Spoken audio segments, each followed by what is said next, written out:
Hello everyone, Bashar here. So finally the time is upon us. Well, not exactly. We have 3 weeks to go, but you know what I mean. At least we are now getting the details for patch 0.5 instead of random useless 20-second long trailers.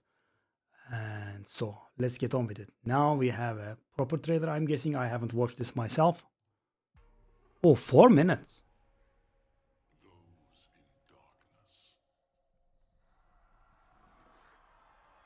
Sorry.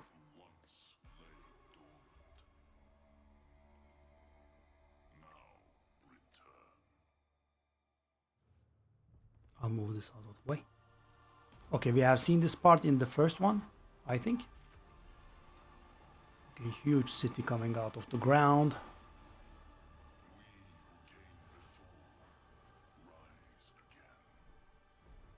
Okay. That city looks good.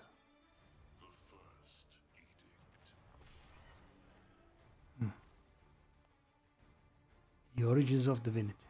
Okay. That does look like arbiter stuff.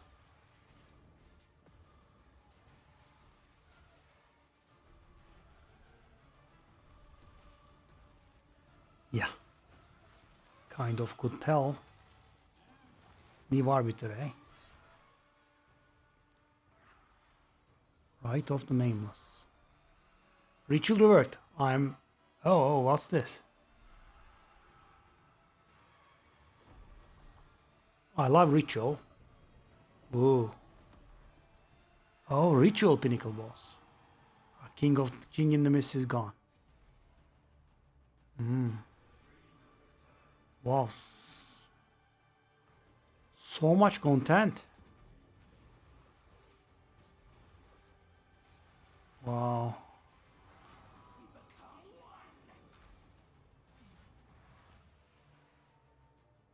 The hare and the raven. Wow. Wow.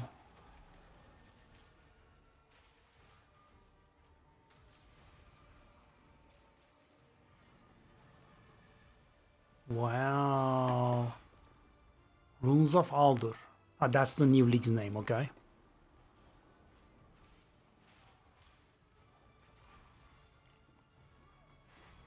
"25 Kalgurun skills.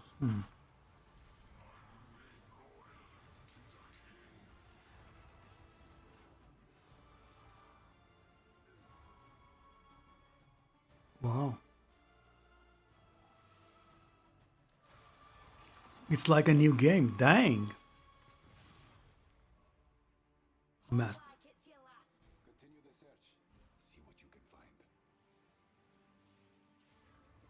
Oh yeah, so we are going to specialize the Atlas. Ball temper to core. Obviously it's gonna get nerfed. Wow. I mean, I will have to admit that this does look mighty impressive. Okay, that's a new Huntress Ascendancy. Okay. Oh, it's the Crowbell. Oh, nice.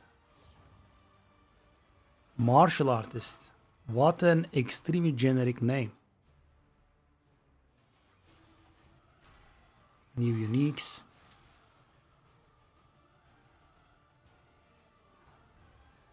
Yeah, I mean, it's... Okay, that's a proper trailer. I approve of this. Wow. So they were a little bit late, but they were... Whoa. I'm a little impressed. And guys, you know, I love RPG games, right? And Diablo was such a disappointment. And you know, I am telling you as a big fan of Diablo. Yeah, I mean, I'm gonna go back. I can't really ever let go of it, but yeah, it was pretty bad. This does look good. Hopefully, they will not nerf everything to the ground. So let's delve. So I could end the video here, but I just watching the video, I think, is a little bit unoriginal. So let's delve into this. Let's take a look at this. Okay, with Rayclass laying in ruin after the devastating cataclysm, an ancient fortress has risen from the earth. Yeah, that's the theme of the season. Enter the fortress, discover its secrets and its rewards. Okay. The fortress contains many new areas, new bosses, and new map mechanics. Should you reach its center, a devastating challenge awaits. Okay. Oh. Oh, so it's going to appear on the atlas. I haven't noticed it at first. I mean, it's going to appear on the map, right? Nice. Oh, that is the burning monolith. So it's just going to appear right in our face. Okay. Exploring the fortress will also unlock the 300 plus node Atlas passive tree, completely designed with new and powerful abilities. 300? I mean, 1200 passive skill tree was not enough, and now they are going to confuse us with this. No, I'm not complaining. This is just joking around, but yeah, that's going to not easy to work, and that's not going to be easy to work out. I mean, yeah, we are definitely going to arrive at some stuff, but wow. Okay. Masters of the Atlas. Yeah. So Jado is a new character. Hilda also. Hilda might be the huntress that is in the Act 3 version of the interlude. What was it called? You know, the mini pseudo acts after you complete Act 4. I think the huntress there could have been named Hilda. If that's true, that probably is going to be someone in Act 1 or 2. I think Jado. I don't remember the name Jado though. And Dorian, yeah, obvious Act 3 boss.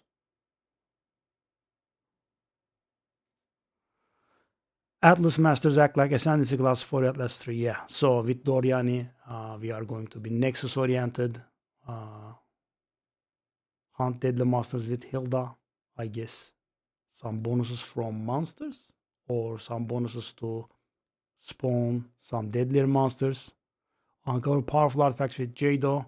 I mean, now that the expedition, etc., has been reworked, maybe it's gonna work with those. We'll see. End game story: The Raven and the Hare. An ancient trickster god has been unleashed. Okay, so that is the new Delirium boss, I think. Break the ground mirrors, encounter new dangers, face horrific enemies. Okay. Should you find the missing shard of his mirror? So that's the pinnacle boss. Okay. Use distilled emotions to craft jewels. Really, that's new because distilled emotions were only, you know, used to instill amulets and used to also instill maps, but they have removed that ability. Yeah. It's been a while since I played Path of Exile. Yeah, next up. Waking the Dreamer. Hiveborn, grotesque creatures from a strange realm. Seek to escape from... Okay, so that's Breach. Breach has been reworked. Fight through hordes of Highborn in new intensified Breach encounters.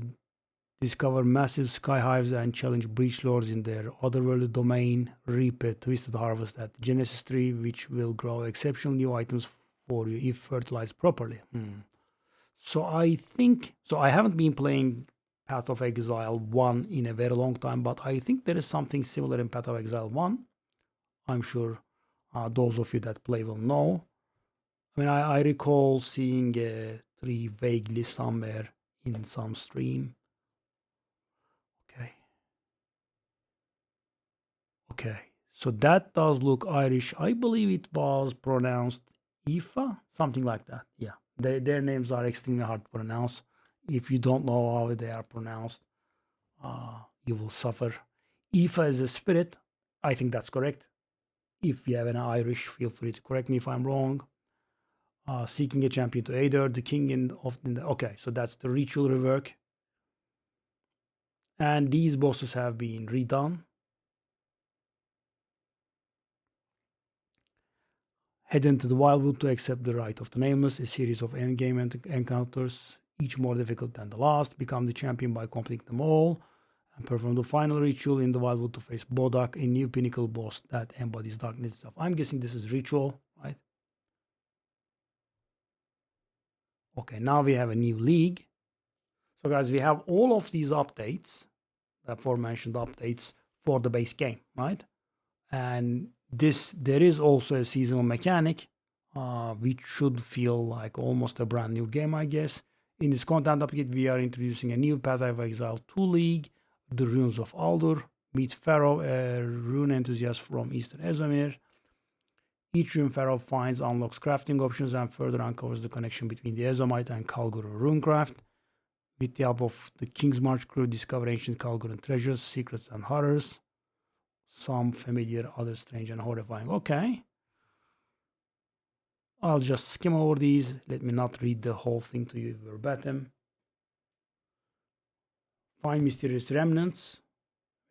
Magic, okay.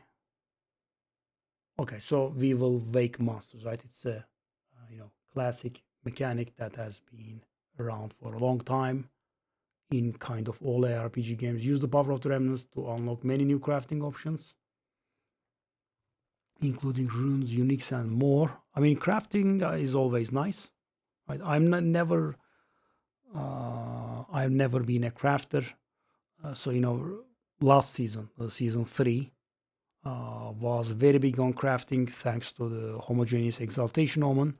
Even then, I crafted a few melee amulets or only that, right? I'm always scared that, I could get on the unlucky side and, spend more than I ought to. And I know I could also get lucky and spend less, but, I was playing Torchlight Infinite today and I had something that was going to work 30% of the time, and it was somewhat expensive, and I was very broke because I just bought something and I failed 6 times before it finally worked. And in this process I ran out of currency.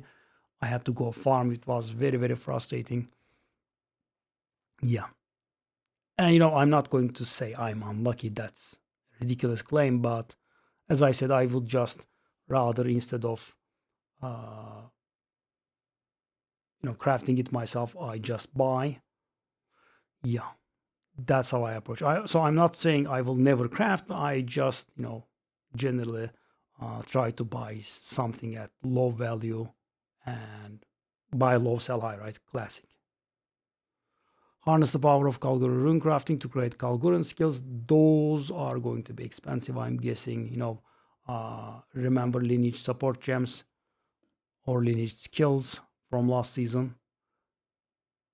Did we have lineage skills? I might have made that up. We did have lineage support gems though. They were extremely expensive. Okay, logbooks that reveal an entire ocean to explore. Yeah, I think I saw a screenshot somewhere. Yeah. Very nice. So logbooks reveal areas on our map. Interesting. Even more crafting options. Oh, investigate the crater of a fallen star, a meteor of pure verisium, which you hope to forge objects of immense power from if you can defeat what you find there. Interesting. In Runes of Alder League, we're introducing the very first set of 8 league challenges. Oh, the challenges are coming. Very nice. I'm an achievement person, guys. If you have been in the channel for some time, right?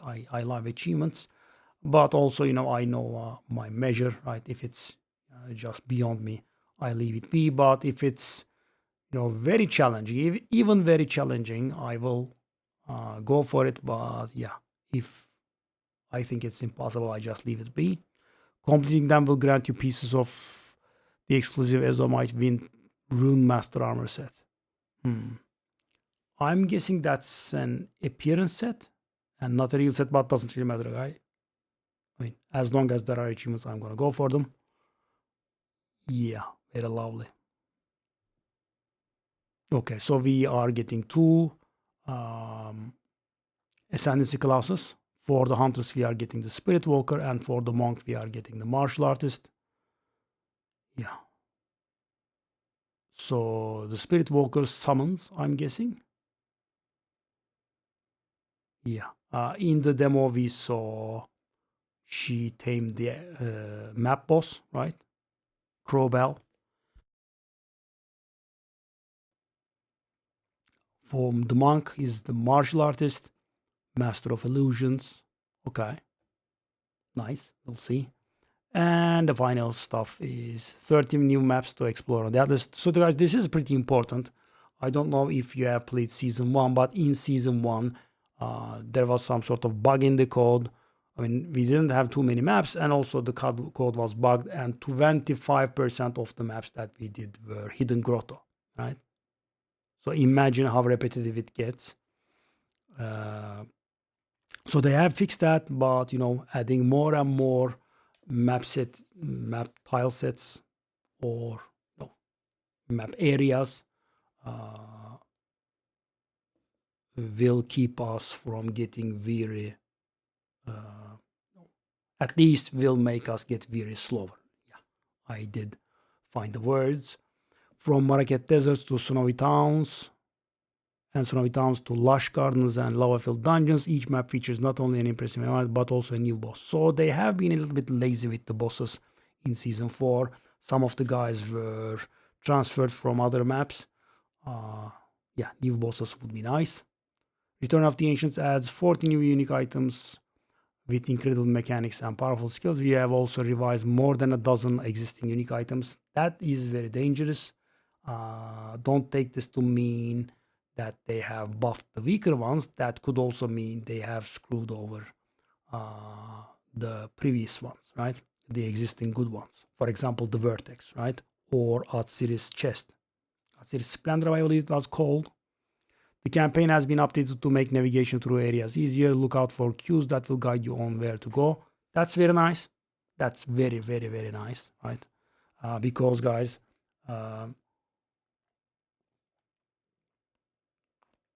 even if you are leveling a even if you are leveling an alt and you have some currency to go and you have some gear to give to that character, it still takes a long time to finish the campaign. At least for me, it does, right? I mean, I don't want to name a time frame, but it does take multiple hours, and I'm not talking about 2, right? I'm talking about more, even if I'm playing an alt. So some areas are just extremely frustrating to navigate. The champion being Apex of Filth, I believe. Yeah. The boss is not on the edges. It's very hard to find. The tile set is pretty annoying, right? It kind of merges with the background. It's pretty ugly, right? I mean, there are a lot of maps like that, but that one is especially hard to get lucky and get out quickly.